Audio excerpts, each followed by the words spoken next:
Flash of Two Mics. As always, I'm your host, Adam, and with me is my co-host, Donnie, the Emerald Enthusiast. Donnie, how's it going?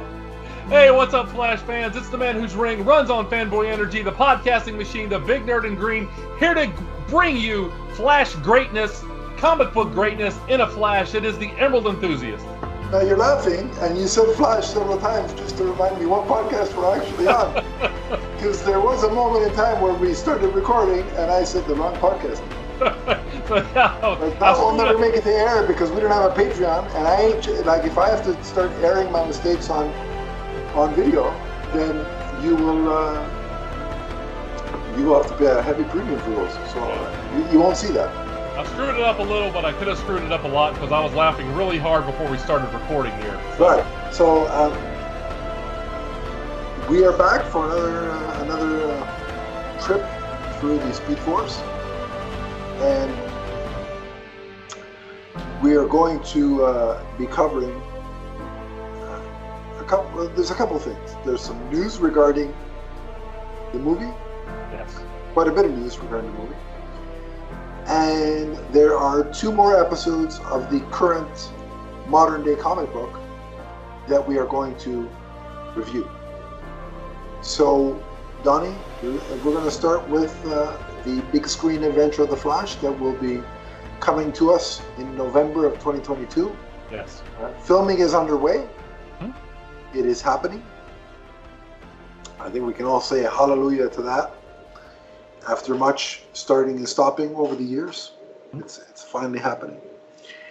And the director and his producer sister, Andy and Barbara Muschietti, have been gracious enough to kind of keep fans in the loop of what's going on by releasing teaser imagery as they go along.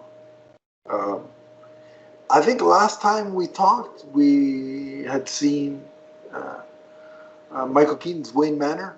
And I talked about how I never thought I'd get so excited to see a manor before, but here we are. In recent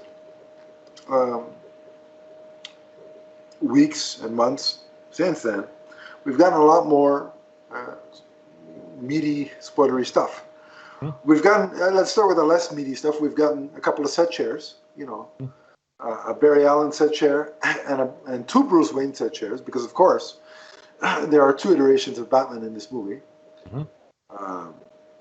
Ben Affleck, who of course has played Batman in the current iteration of the DC film universe, and Michael Keaton, who played the role in 1989 and 1992 in Batman and Batman Returns, respectively. Yeah. So, but thankfully, as production has rolled along, we've gotten little teases at the different costumes that we're going to be seeing in the film. Yes. The first one we got was a few weeks ago. Was the costume for Michael Keaton's Batman. Now it's noteworthy because it's got the chest emblem from Batman Returns, which is slightly different than the one from Batman '89, of course. Right. And you and Steven talked about that on one of your recent podcasts for Batman, right? The compare and contrast of the right. Which Batman. You can find right here on the Multiverse Musings vidcast. Exactly, yeah. Great plug, Donnie. So it's got the Batman Returns chest piece and chest plate, but it seems a little bit more armored. So what's your take on going back to the classic yellow oval and the more armored bits that of the little bit that we've seen? I love that. And what's your take on Michael Keaton being back, first of all?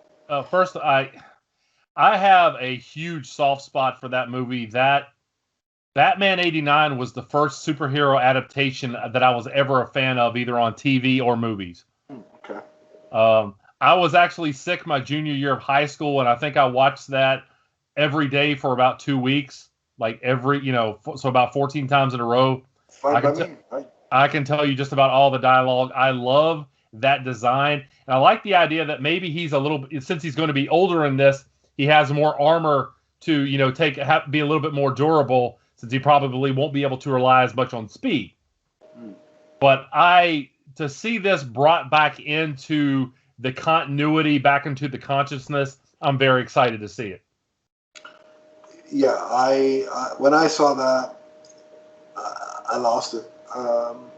Just like I said, I reverted back to a 6-year-old, and to me, seeing the extra bit of armor on it makes sense again because he's older.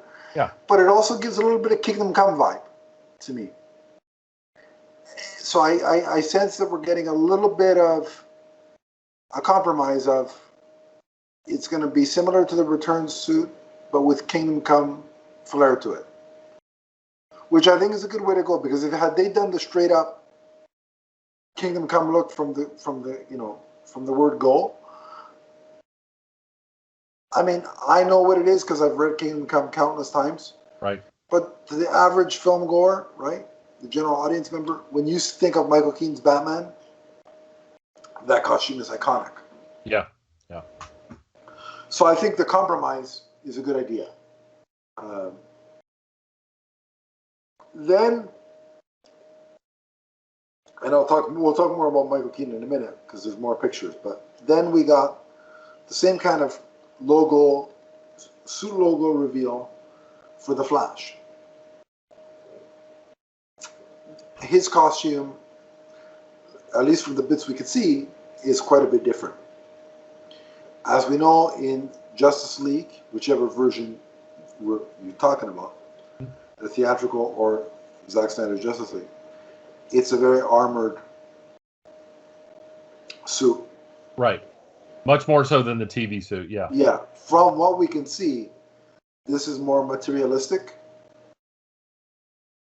but it has the material that other DC costumes in recent films have had. So, like Henry Cavill's Superman costume, Zachary Levi's Shazam costume, Ben Affleck's Batman costume in BVS, not the armored one, the regular one. It has that similar look in terms of the material. And there's also a pattern, Donnie, on it that looks kind of like a roadmap. And wouldn't it be funny if that's like a kind of an imprint of the Speed Force kind of thing? Mm-hmm. That'd be kind of a cool design element. Yeah. What did you think of what we saw?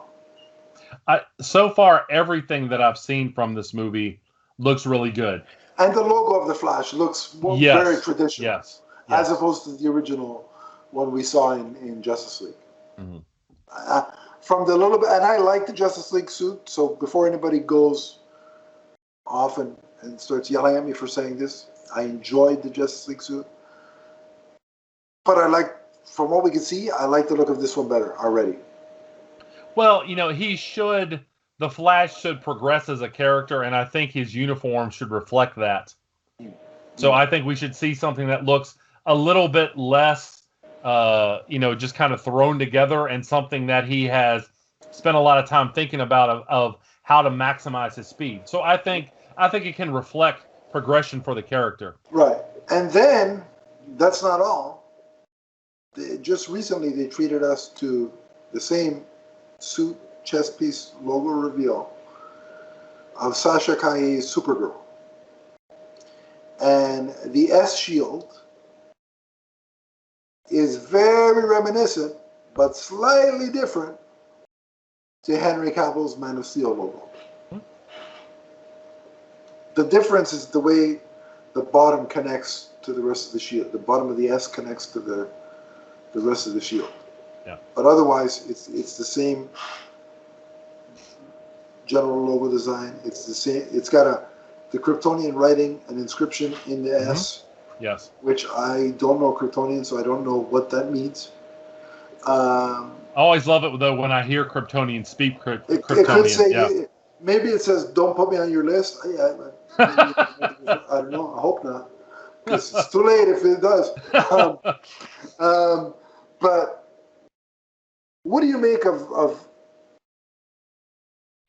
the logo having similarities with Man of Steel? I think we're going to see some continuity going forward. They're not going to be servants to continuity. They're not going to be hamstrung by it or chained to it, but you're going to see some continuity. Obviously, this is the same Flash that we've seen before. Yeah. So I like the idea that there's going to be some connection with this version of Supergirl and Cavill's Superman. So at least that's what it appears. Now, it appears, yes. So let's talk about the next thing we got were set pictures. Yeah.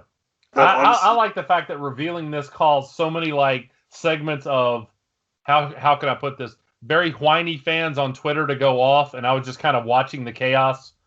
Yeah, well, I mean, it doesn't take much for them to go off. A billboard, Donnie, can apparently set them off. Yeah. Ridiculous. But anyway, so we got some set pictures because they were filming in London on the streets, and that afforded us some set pictures. Back to Keaton. We actually see Michael Keaton in full Bruce Wayne garb. He's even got a hair, how can I say this? Would a hairpiece be the right? A hair extension to fill in his hair. Because if you've seen Michael, I mean, there's no secret. Right. If you've seen Michael Keaton, he doesn't have the hair that he used to. Right.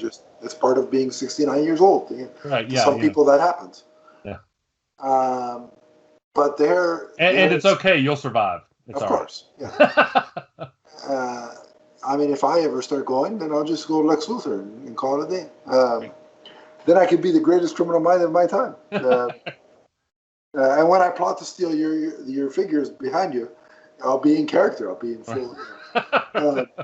But the hairpiece they gave him, very much. First of all, it's a good looking hairpiece.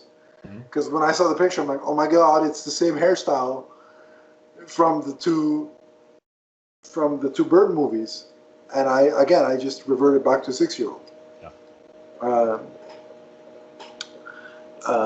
So I seeing him in the full Bruce Wayne garb, I'm like, at that moment, I had seen the picture of the logo, I had seen the promo art, I'd seen the banner, but at that moment, I'm like, I said, holy crap. I said the other version of that. Right. Holy crap. To quote the kids, you can't see my finger, but I'm in the air quotes. Right. My Batman, the guy, is he, which? Yeah, I can see it. Yeah. Okay, anyway, there you go. He's behind me. My Batman is back. And that just made me so happy. So I was in love with that for about 20 minutes. It was just sitting there now. Then we got more pictures, and one of the pictures featured Barry Allen in a suit. Not the Flash suit, but a suit. Right. And Iris West, played by Kiersey Clemons. Somebody did some zooming in on the picture and noticed the Flash ring. Now you got to remember, they film movies out of sequence, so I don't know when this takes place in the film. But I think it's pretty damn cool that he's got a Flash ring, Donnie. Likewise, yes. Because the TV show took how long to give him a Flash ring? Several seasons. Yeah. Yeah. So I kind of like that at some point in this movie, it's just like, no, we're going to give him the ring. Yeah. That was cool. Seeing Iris, I'm glad we'll get Kiersey Clemons speaking in this version. Not just... DC properties, they could always use more characters with rings. Yeah. Anyway. I see where you're going with that. You see what I did there? I saw the little people's eyebrow you gave, too. It was pretty good. But there's nothing to say about Black Adam right now because no news has come out about that. But we will. Right. But, so he's got it's nice to see Iris back, and I'm assuming this time around she'll have more of a speaking part, obviously. My only thing is I hope she doesn't say we are the Flash. Oh, come on. That's your favorite line. Yes. It's the best line in the history of comic book show lines. It's so good. Second to Bad Cat Forever, right? I mean, those two lines of dialogue, Donnie, I mean, they set the comic world on fire. Okay, yeah. How groundbreaking and just out of this world they are. And if you can't tell that I'm being sarcastic, I can't help you. The two, those two lines, coupled with the line in BVS where Superman looks like he's constipated and says to Lois, "No one stays good in this world," are the three worst lines in the history of comic book properties I've ever heard. And that includes the entirety of the script of Batman and Robin. But I digress, because there were some real terrible lines in that. Anyway, so the Flash got a flash ring, or Barry Allen's got a flash ring. Iris West was present beside him, which is cool. And Barry has short hair again. It's not long. It doesn't look like he's been in quarantine for 5 years, like he did quickly in BVS or the post-credit epilogue in Zack Snyder's Justice League. But so he's got the short hair, which I dig. Then we got behind-the-scenes photos of Sasha Calle in a full Supergirl costume. Most of the pictures were without a cape. There is indeed a cape, folks. So if you see those pictures, and you're like, "Oh my God, she doesn't have a cape, it's the end of the world." No. There's a cape. We've seen blurry pictures with the cape. It's just that when they put an actor in a harness, oftentimes the cape is removed and then added back via CGI. Mm-hmm. Just because it's easier to deal with the harness, obviously, without a cape. Right. And Cavill filmed most of his scenes without a cape. Yeah, so. Most of his scenes, even when he wasn't on a harness, because for whatever reason. But that doesn't mean anything. So. Yeah, so the cape will be there. But Donnie, the interesting thing about this costume is there's around the shoulder area, like the upper chest and the shoulder area, there's red, quite a bit of red, mm-hmm. which differentiates from the Supergirl that we're used to in main continuity and in the TV series. Yes.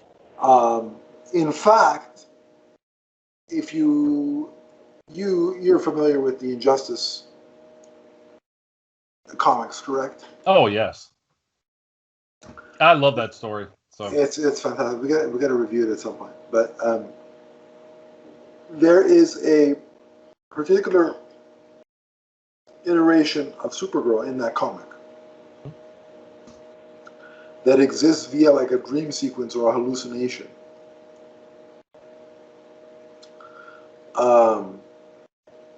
That has almost the exact same costume.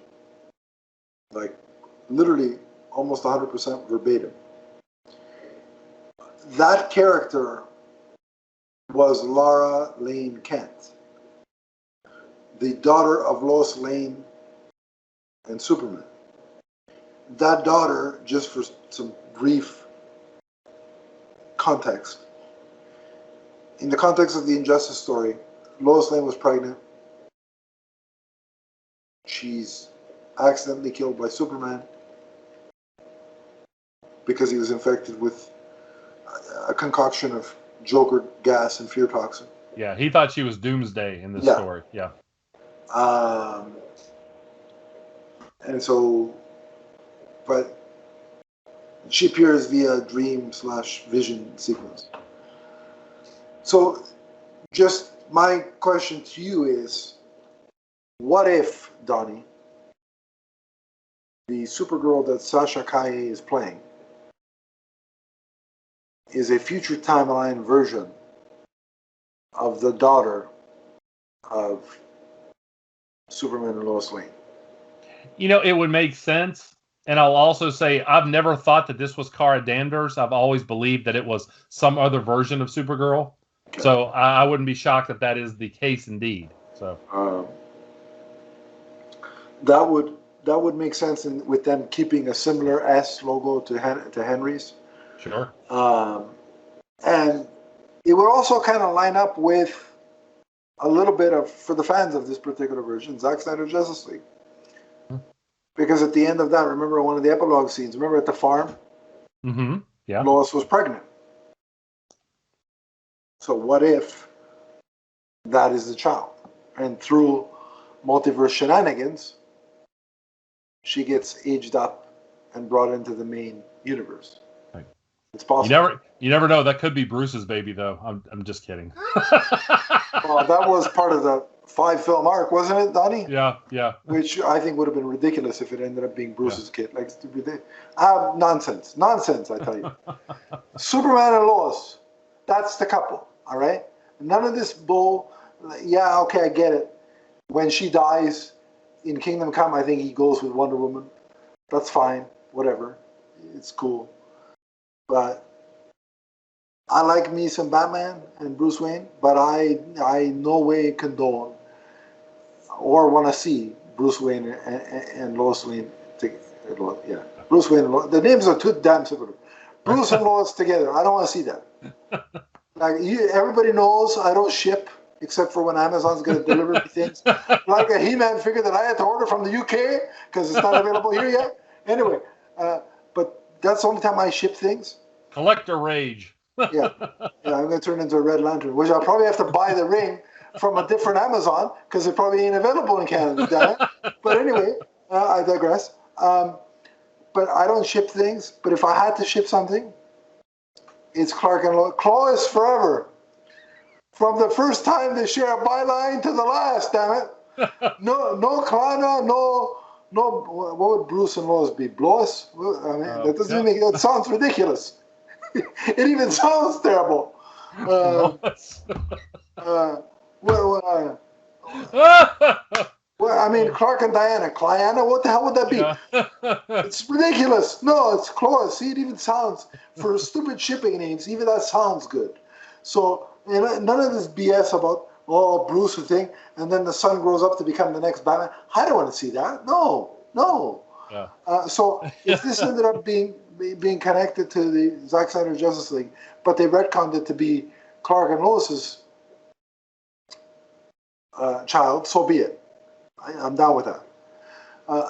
The other option that I want to throw out your way, seeing as Michael Keaton is from, the Burtonverse, mm-hmm.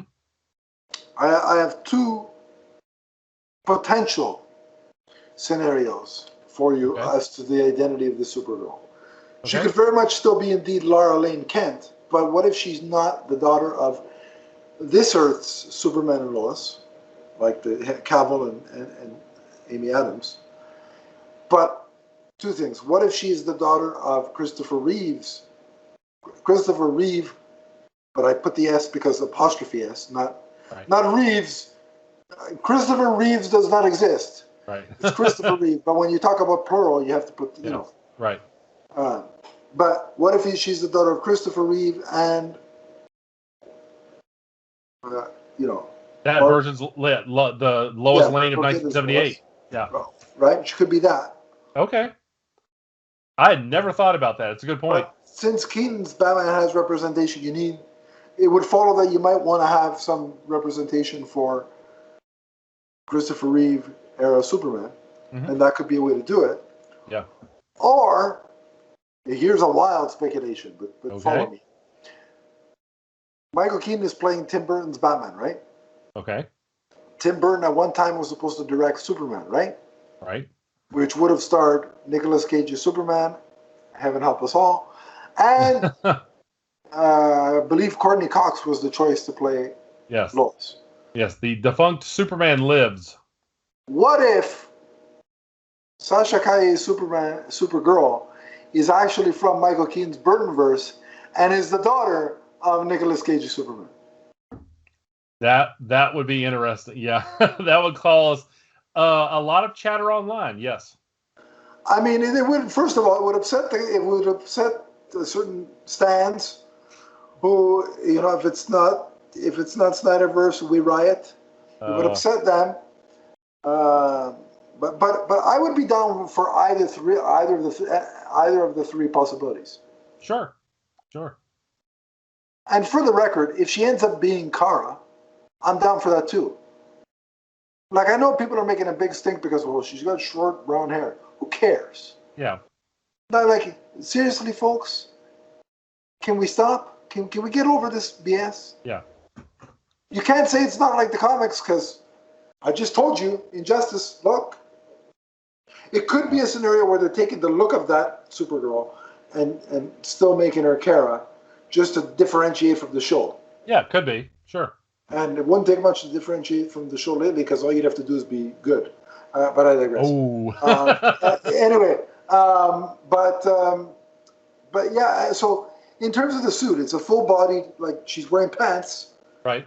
And it looks identical to that, Injustice. So what do you think of the suit? Oh, I like it a lot. I really thought that it has a theatrical look to it. Yeah. And I can't wait to see it, with all the CGI enhancements, how it's going to look in the movie. The official studio photo stills. You got to remember that this is the pictures we're seeing are, the set pictures are, from somebody's cell phone. Yeah. I saw a lot of good fan art of that suit this week too. So. Indeed, yeah. See, sometimes fans can do good things. Yeah, that's a positive way to use Twitter and social media. That doesn't involve, posting objectionable material. Yes. About our superheroes engaging in activities that should be left to the bedroom. Yes. But I digress.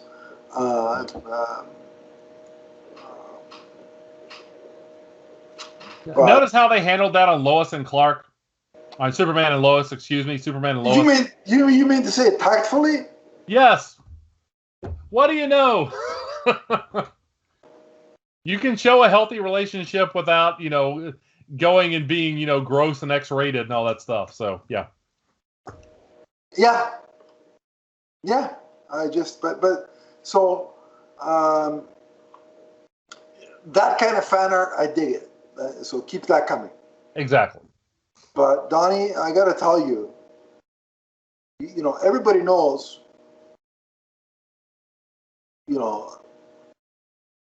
I've been talking about it for so long. Mm-hmm. Everybody who's listened to my podcast knows that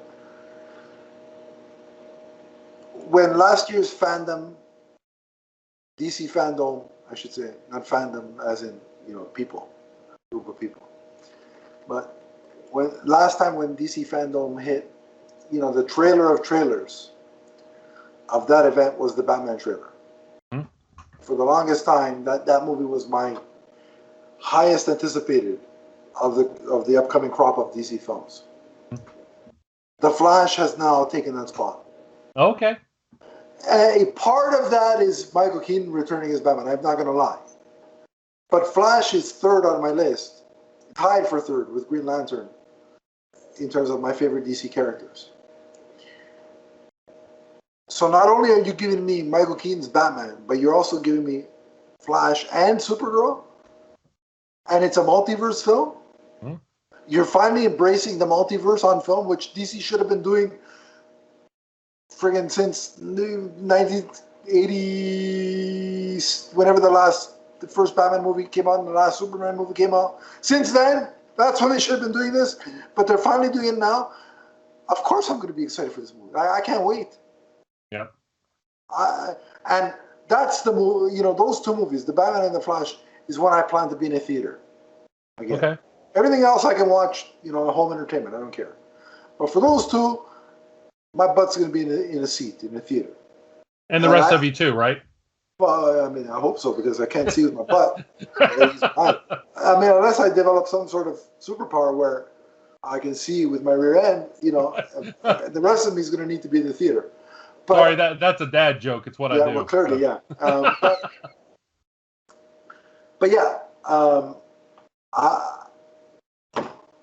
I need this movie. I suspect we're going to get a trailer, a teaser at the very least, at Fandom. And you could bet we're going to come on this show, and even if the trailer is 30 seconds, we're going to talk about 30 minutes about it, analyzing it.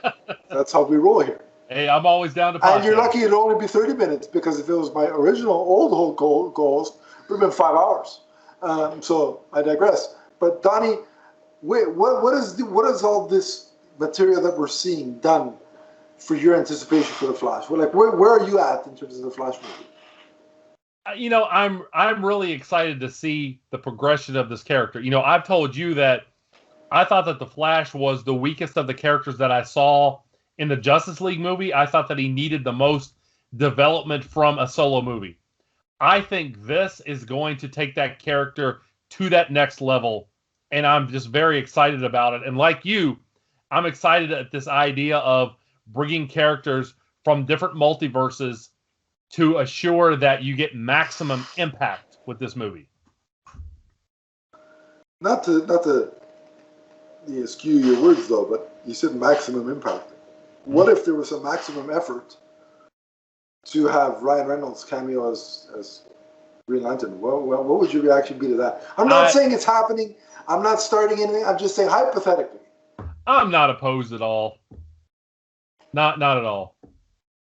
I'd welcome him back for a cameo with open arms. Not a problem. Movie. Not a problem. Yeah. But yeah, that is in no way been rumored or talked about. No. We're not starting it. Don't go tell We Got Discovered that we said that Ryan Reynolds is going to be in the movie, because they'll print it. And if you talk Grace Randolph, she'll probably use it as tea. So don't tell her either. It's a hypothetical. What if? I just want to get Donnie's reaction. No.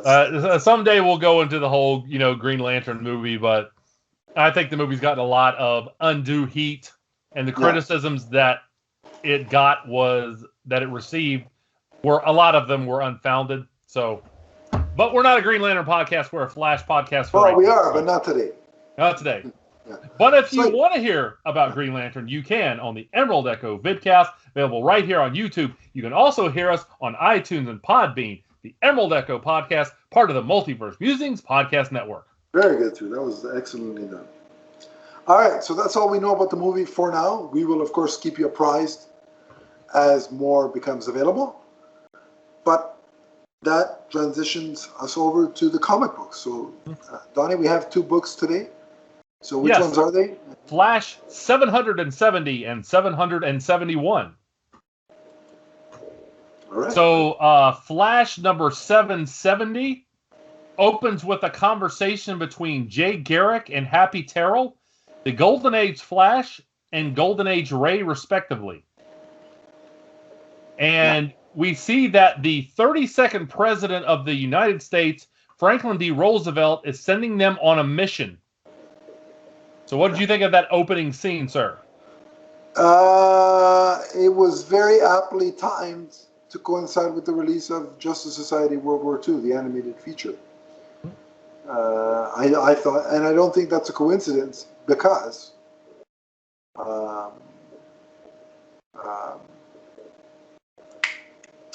the writer who writes the Flash comic book co-wrote that movie. So I thought it was cool, though. I like when real life figures mix with comics? With our comic heroes. Sure. So again, the Flash and the Ray, they go to the Philippines, and again, we're talking about in the World War II times here, after the Spear of Destiny, which is a DC property that's based on the Holy Lance, or the Lance of Longinus, that is, that Christian history teaches that pierced the side of Jesus. Mm-hmm. So in the DC continuity, though, it's a spear that gives the wielder almost unlimited power. All right. Okay. So Jay Garrick believes that this exists. The Ray actually doesn't believe that this exists. And there was some interesting dialogue between the two of them. Yeah, the whole debate of, well, it's not real, or it is, you'll see. I think it's cool, but it mimics, let's be honest, there are people that have had the debate about any religion, Sure, and the validity of religion, this and that. It's a debate that's been had, and probably not as politely as these guys do it. I wish that you could have civil discussions, but in today's day and age, if there's a disagreement, you have to get angry at each other and call each other names. That's how things work in today's society. Yeah. But I like the debate because it's a debate that happens in the real world. So we see that they're captured by Otto Friends, who is Parsifal. And he actually has, in this version, he has the power to depower metahumans around him. And he also has the spear. Yeah. He has the Spear of Destiny. Okay. So the Ray and the Flash here, they are captured because, again, they're depowered, and they're put on a German cruiser for 5 weeks. And Jay is seemingly close to death. And you got a really entertaining scene because originally he was trying to tell, the Ray, God's not going to let something bad happen here. We're going to be okay. And then he kind of loses faith. And you see the Ray kind of say, look, God, if you are listening, don't let anything happen to Jay. And again, that's something we've all, probably done, right? Mm-hmm. Where you question. Very interesting, yeah. It's I mean, they're dealing with some, again, sci-fi stuff, but they're mixing a little bit of deeper, they're putting making you think a little bit. You know what I mean? Yeah. Some of the most weighty questions in life. Yeah, so, without being pretentious and saying, well, if you don't like this, you don't understand it, or if you Yeah. But yeah, it's good. It's good. I like it. I like done it. in an interesting way. Yes. Yeah. But it is at that moment that we see Jay is close to death when Wally's essence runs into him. Now, my question before we talk about Wally. Sure. Who did you say had the spear? Otto Friends, a.k.a. Parsifal. Now, let's say he were to attack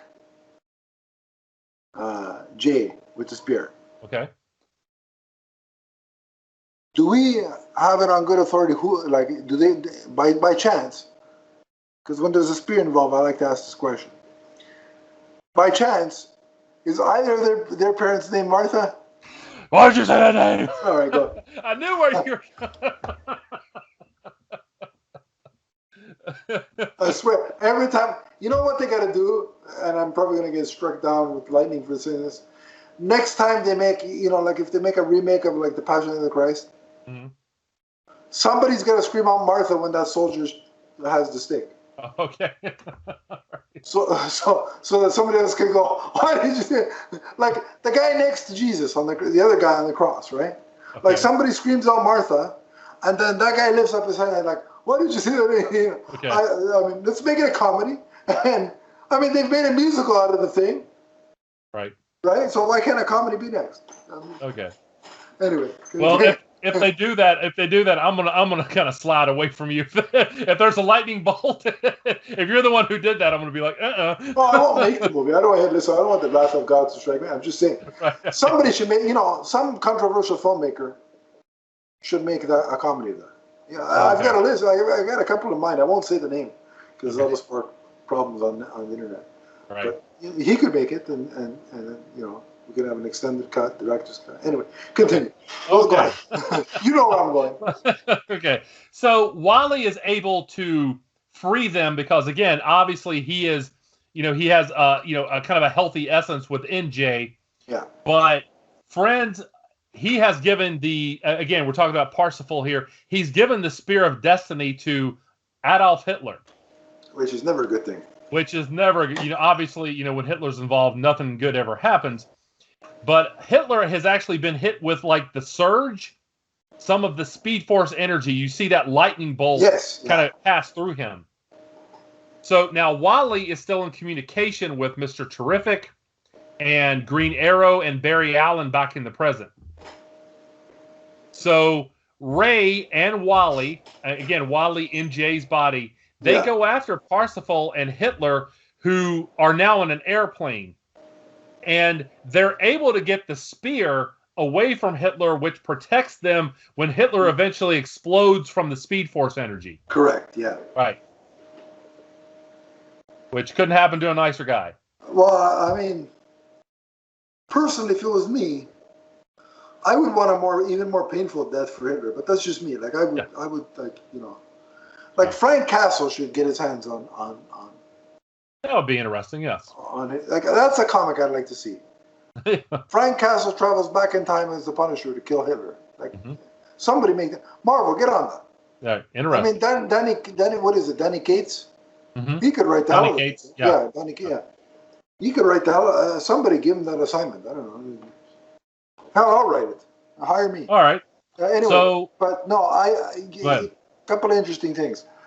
I like how Wally, every time he seems to arrive in the other person's body, it's in the nick of time, the perfect moment. Kind of reminds me, again, Quantum Leap. I'm getting Quantum Leap. Yeah, right. Exactly.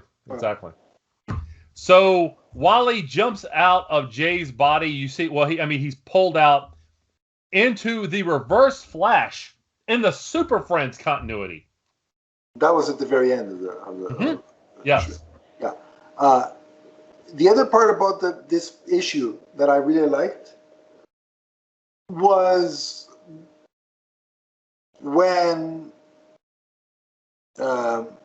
Wally was in Jay's body and talking to Oliver, Barry, and Mr. Terrific. Mm-hmm. And the Ray's like, who are you talking? Like the whole time, every time, who are you talking to? Like the Ray is like, have you lost your? Like he legitimately thinks that Jay has lost his mind. Yeah. Because when he brings up the conversation about religion, Wally, who is Jay, is saying, "What are you talking about?" Yeah. I never said those things. So, like that was humorous. That exchange between those two was very humorous and handled very well. Yeah. So before we go on to issue 7071, do you want to rate this? Yeah. I'm very fascinated by like mystical objects, that kind of thing, and historical things like so. Hitler's obsession with the occult and mystical things and these little trinkets. Yeah. That's always fascinating me. Like whenever there's like a documentary on the History Channel or things of that nature, I watch it because it's so to imbue that into a Flash book is pretty cool. I like the period piece setting of it all, and seeing one of my favorite superheroes punch Hitler in the face is never going to get old. Yeah, that's always gratifying. Sure.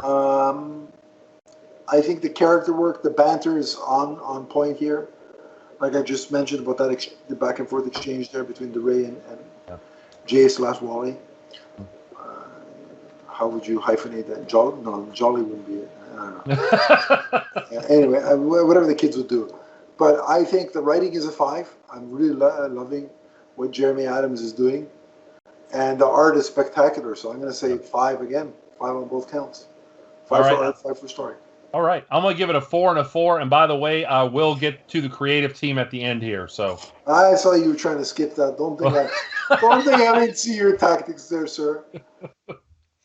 Right. I will get to the creative team. We got to give credit where credit is due. Yeah. So issue number 7071, Wally has jumped into the Reverse Flash's body, and he is in the Hall of Doom in the Super Friends cartoon. Now, remember, with the advent of the Omniverse now, what we know is that any DC property from the past has now happened in some fashion.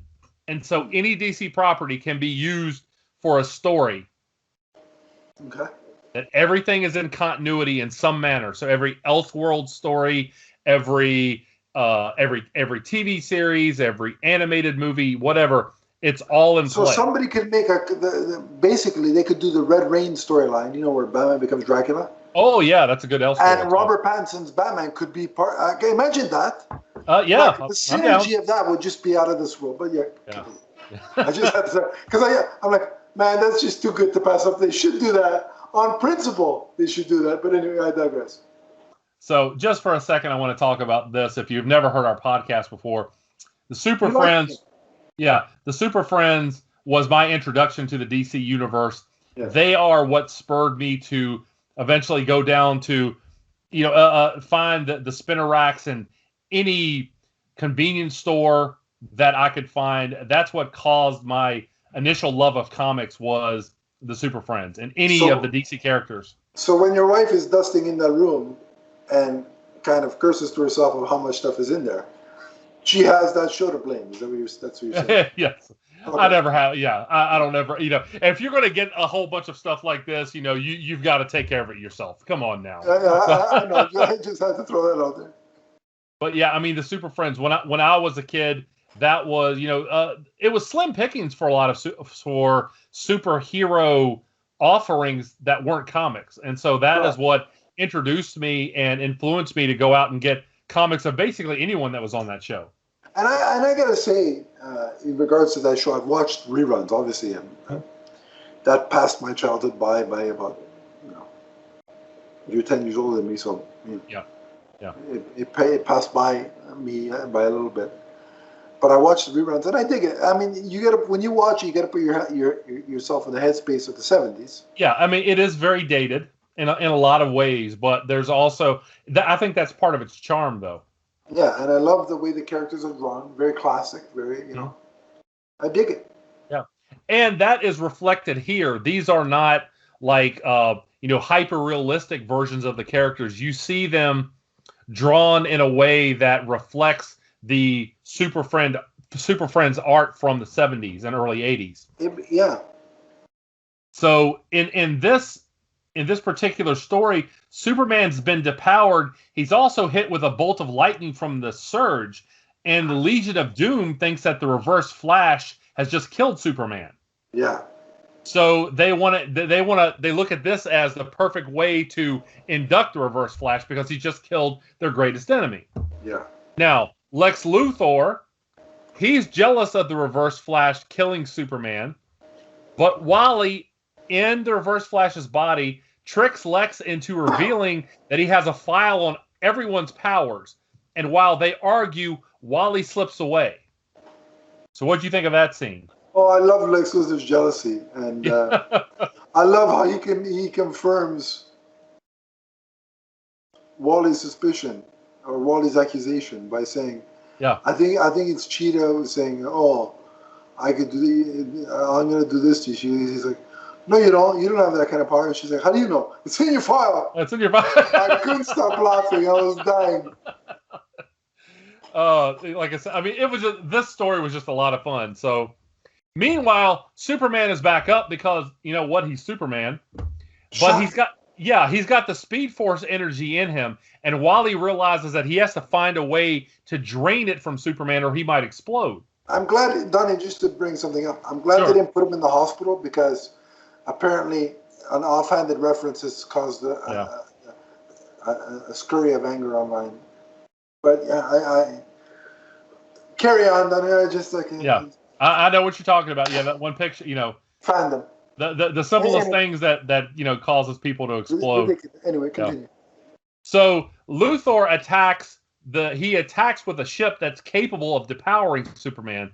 Wally phases through it, and he uses the ship to drain the Speed Force energy from Superman. And that was actually my favorite couple of panels is, he's asking Luthor, how do I use the ship to drain that energy off of Superman? Which, of course, Luthor doesn't want to tell him, and he paintbrushes him across the face with super speed, and Luthor's like, oh, it's the green button, That was great. That was a good visual. And I got to say, that art style, in the style of the Super Friends, it made me want a Super Friends set comic. Like, so how we're getting the Batman 89 comic, the Superman 78 comic? Yeah. I want now a comic set in the world of the Super Friends. I'd buy it. So. Oh yeah, and then that would give you a chance for more figures, Donnie. Come on, I'm trying to feed your habit. You see what I'm doing? Oh yeah, I mean there's always time for action figures. So anyway, we see that Wally jumps again. We actually see several jumps. We see him jump into Max Mercury in the Old West. We see the JSA. And then finally, we see him jump 20 years into the future into his son Jai's body. Mm-hmm. And he actually has a conversation with Ira, a.k.a. Iris the Second. And it's really heartwarming because we learned that she's not only married, she's a hero herself. I love the discussion about the husband. Where she's like, do I know him? And he's like, yeah. Do I like him? Not really. She's like, yeah, you'd hate him, but but I'm happy. And then when he's asking about his son, does he have a girlfriend? Does he, And he's like, yeah, you've worked with her before. And you can almost see Wally like, oh, no, it's not. Because when Wally realizes that it's the gold, what was she called? The blue gold beetle? What was it? The gold beetle? What was she called? Yeah, yeah. Because that's who I think it is. And when he realizes that, he's like, oh, God. You know, it's like, all right, but I'm happy for him. You know, it's like, yeah. And you know what I thought when she reveals that both the kids are are like speedsters as well? Yeah, yeah. I thought, now see, the three of them, Wally and his two kids, can legitimately say, we are the Flash. You know who can say that? Yeah. Iris, because she's not. I will say this. I mean, there's a scene where she actually uses some tech to run him into space, and you see that there's and I'm assuming that was the moon. There's a flash bolt, like some kind of monument on the moon in the future. And I just thought that was really cool. And to see the two of them talking and to see Wally have some good luck, I just thought that was really heartwarming.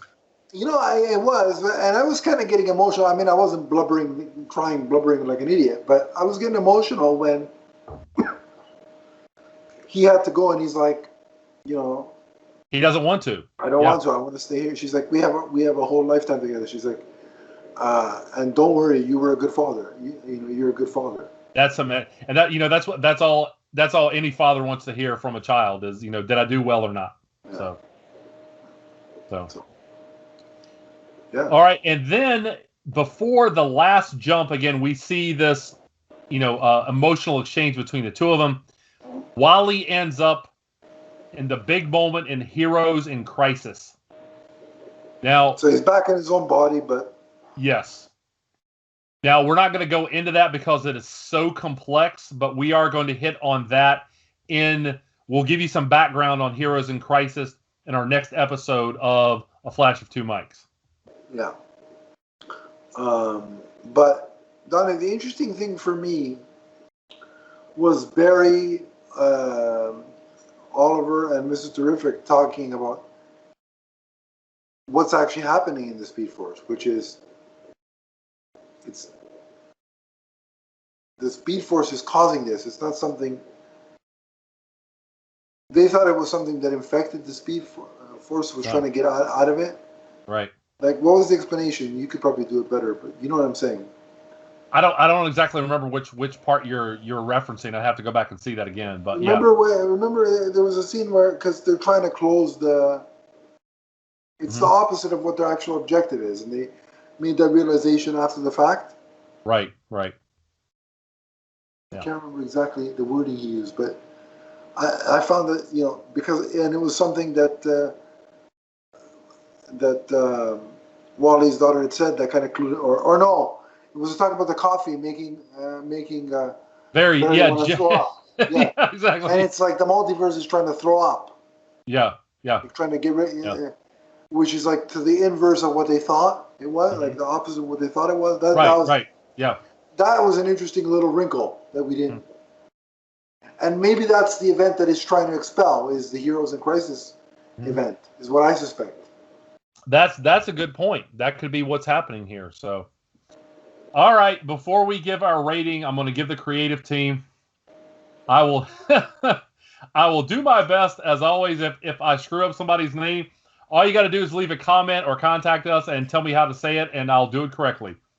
But here we go. Jeremy Adams is the writer. Kevin McGuire, Howard Porter, Barat Pekmezi, Brian Hitch, Max Rayner, Scott Collins, Tom Derenick, Fernando Pasarin, Auclair Albert, Brandon Peterson, Michael Ataya, Steve Wands, Brett Booth, Jonathan Glapian,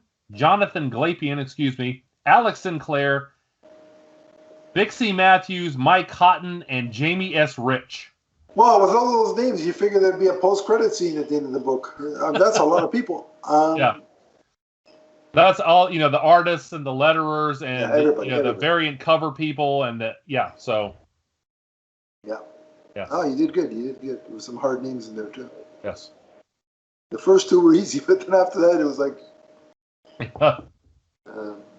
I always try to find, like, people actually having their names pronounced or pronouncing them themselves, but yeah, it's okay. You did a good job. I like it. All right, so I guess we can rate it. So sure. Now for this one, because of and especially the art change, from the Super Friends story to the other story, I'm going to give the art a 5. I'm going to give the writing a 5. I absolutely love this issue. Yeah, this issue was phenomenal. I think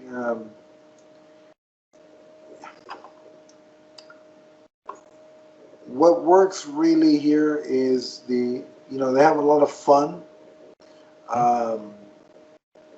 with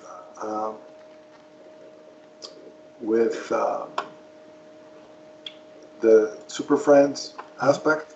Yes. That's like really fun, really, the joking and then they hit you in the emotional heartstrings with, Wally talking with his adult daughter. So there's a good point.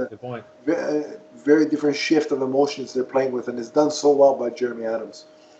I think he really understands Wally as a character, and he really has a good handle on the other three guys, Barry, Oliver, and Mrs. Terrific, as well. So the writing is great. So I'm going to give it a 5. And like you said, the shift in art style is quite a shift. Like it's a tough ask. Yeah. And it's pulled off beautifully. So I got to go ahead and give it a 5 as well. Yep. I've said it before. Joshua Williamson had a long, incredibly entertaining, successful run on the Flash, and I always thought whoever took over the permanent creative team had a tough task. And so far we're 3 issues in, right? Yeah. And this team is delivering on all fronts. Great I stuff. would agree. I like it very much so far. So yeah, that we're up to date on the Flash, and we'll be back again to cover some more issues on our next episode. But until then, if you want to talk Flash with us, you can on social media. So Donnie, where can they track you down? You can find me on Twitter as the Emerald Enthusiast. Let's talk pro wrestling. Let's talk comics. Let's talk collectibles. Let's talk Green Lantern or the Flash. Yeah, and if you want to talk to me about the Flash or any of the other DC or Marvel superheroes, you can at Adam_LeafsFan on Twitter. We also have the Multiverse Musings Podcast Network Twitter page, which is at MMNPDC, and that covers the omniverse of podcasts that I do on this network. And there's also a Facebook group, which should be linked below. Click the link. I will more than happily add you. We can continue the conversation. But remember that Wally West as the Flash is forever. From the first speedster whose body he inhabits to the last. So long, everybody. So long, everyone.